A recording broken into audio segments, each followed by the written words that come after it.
Effects of combined balance and plyometric training on athletic performance in female basketball players. So, some background information of this study.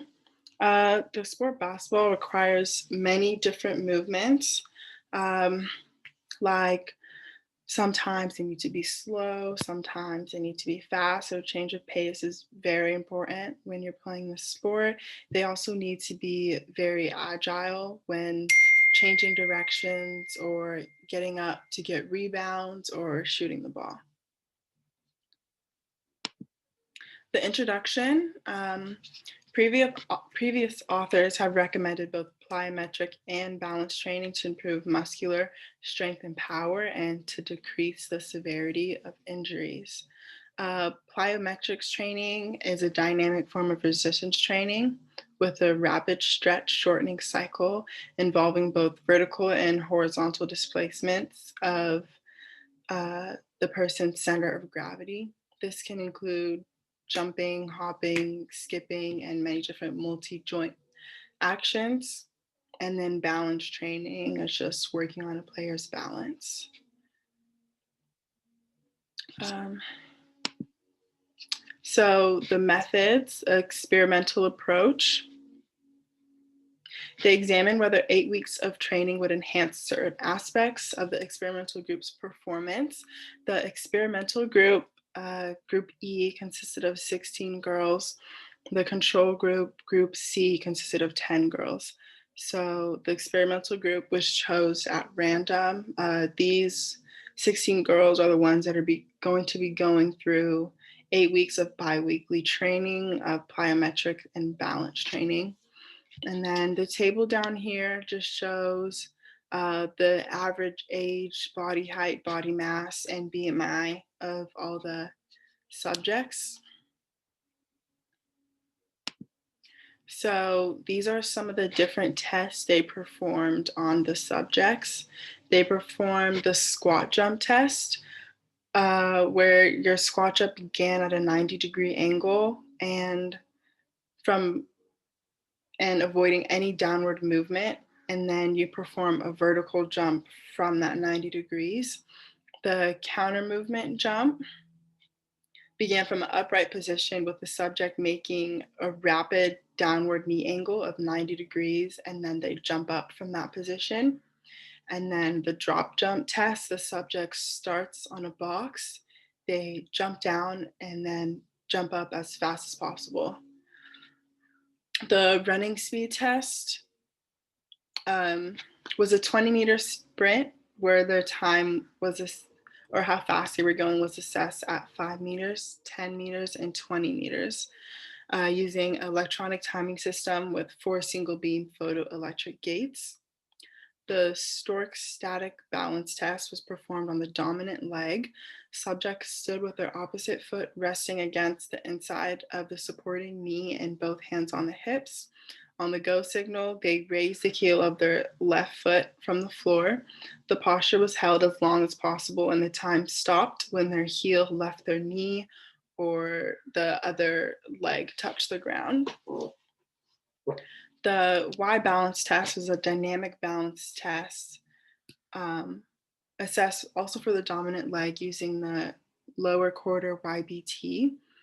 Barefoot subjects maintain a single leg stance while reaching as far as possible with a contralateral leg in 3 directions, set by fixing tape measures to the floor. The Method Illinois change of direction test, which is the agility test, they started from a prone position with chin touching the starting line. They accelerated for 5 meters, then ran back to the starting line, swerved in and out of 3 markers, completing 5-meter sprints to finish the test. And then the different training programs that Group E went through. So you can see they trained 2 times a week for 8 weeks. The ground contact per session started at 80 and it increased throughout the 8 weeks.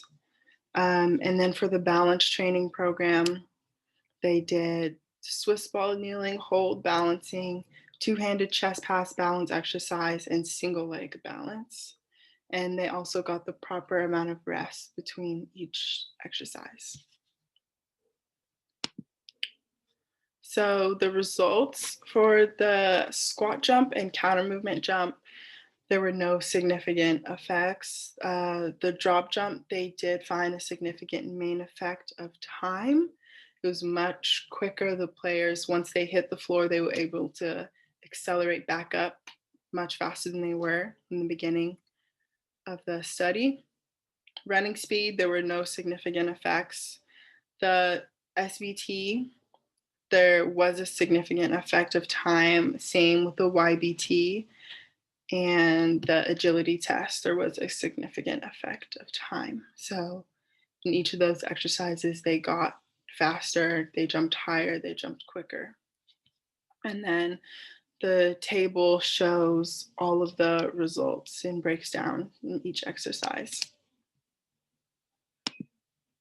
So the discussion. To the best of our knowledge, the present study is first have investigated the effect of combined balance and plyometric training in female adolescent basketball players. They found benefits in the SBT, agility, the DJ performance, the YBT performance. There were some limitations though. Participants were limited. They took participants from a couple teams. That was it. The ground reaction forces were not mentioned, and neuromuscular changes were not quantified. A real world application. A combined training program improves drop jump height, dynamic balance, and agility. On the other hand, such training is insufficient to improve squat jump, counter movement jump height, or your running speed. Therefore, the present findings should help coaches and exercise scientists in their quest to optimize daily training routines and to enhance performance of tasks critical to the success of female adolescent basketball players. So I think that, coaches and trainers should take this into consideration when coming up with practice plans for female adolescent basketball players. They can see that the squat jumps, the agility test, that is what's going to make these young female basketball players faster and jump higher. And then here are my references. Thank you.